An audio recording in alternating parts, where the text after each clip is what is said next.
Hey everyone, Mike on Monday coming to you. Now that a bunch of the planting is done, let's take a quick look at how well we've done with all this work that we've tried to cram in the past couple of weeks here. So I'm in a field that got planted around May 1st. It was dry enough, even though we'd say maybe not warm enough. We had soil temperatures that were about 52 degrees when this went in the ground.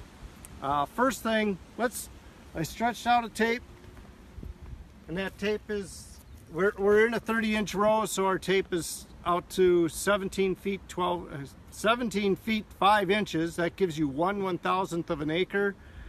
Count all the plants within the distance of that 17 feet 5 inches.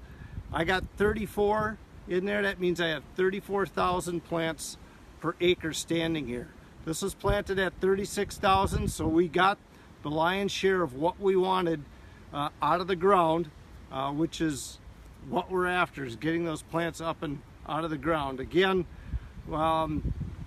this one was planted a little earlier than most, but we did use pop-up and ascend along with the traditional 2x2 starter.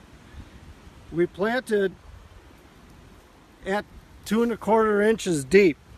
So measuring from here to that seed is 2 1/4 inches deep. Even though most will say, well, that's gonna give me troubles for emergence when it's cold, whatever. As you look at this field, being probably the oddball in the lakeshore area this year, being as advanced as it is, I'm at 5 collars already on this plant, where the neighboring field to this was planted a little later, waiting for a little warmer. This is planted at 1.5 inches deep, no pop-up on it, and here's the difference. These are fields that are side by side basically. Bottom line is, the pop-up system that Country Visions promotes works very well for getting those plants up and out of the ground, even though when we're cold and wet, like we were this year. Now the ground was fit to plant at the time. That's what allowed us to move forward with it. Again, 5 collars already on this plant. It's determining yield right now. The number of rows around are being determined in this field.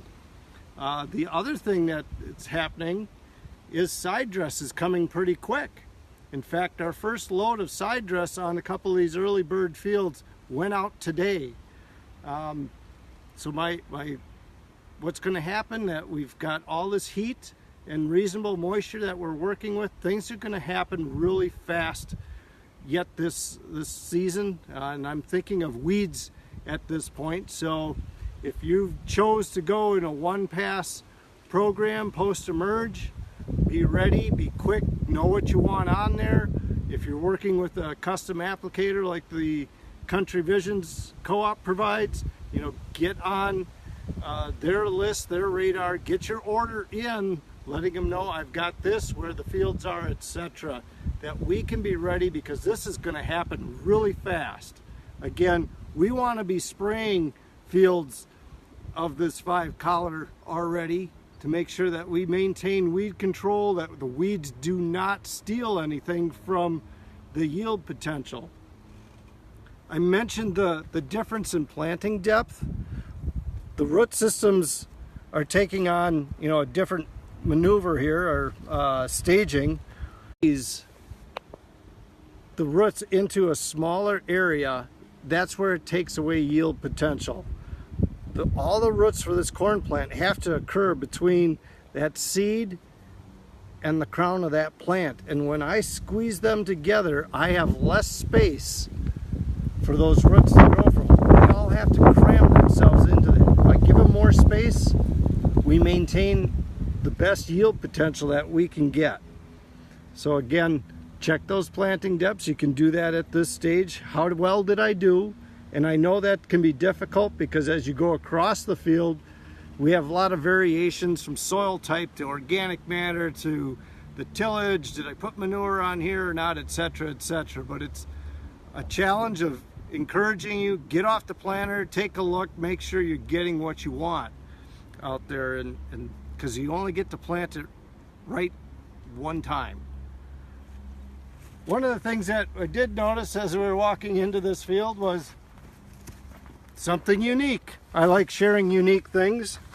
Here's a plant that was coming along just fine, and then I would guess that maybe a deer kicked off the top of that plant, but it regenerated itself. And you say, well, how could it do that? Well, that's because when it got kicked off, the heart was still below this point of injury, and it just kept on pushing up those leaves and regenerating itself. Just a unique thing that you come across every now and then. With that, keep in mind, spraying's coming real fast, side dress is coming real fast. Again, as the season basically got compressed into a very small window, the big rush is not over. We got another wave of getting all this work done so that everything stays in the best yield potential. And those guys out there planting this already are going to maximize their yield potential, and we're going to be there ready to help you with that. With that, enjoy the sunny day. Sprayers are in the shed because of the high winds today, but we'll be back at it as soon as the wind drops down. And again, side dressing is coming pretty quick. On days like today, I'll tell you, be careful of if you're pulling a spinner behind you, it sometimes gets hard to maintain that pattern. But with that said, signing off, Mike on Monday. Have a great week, everyone.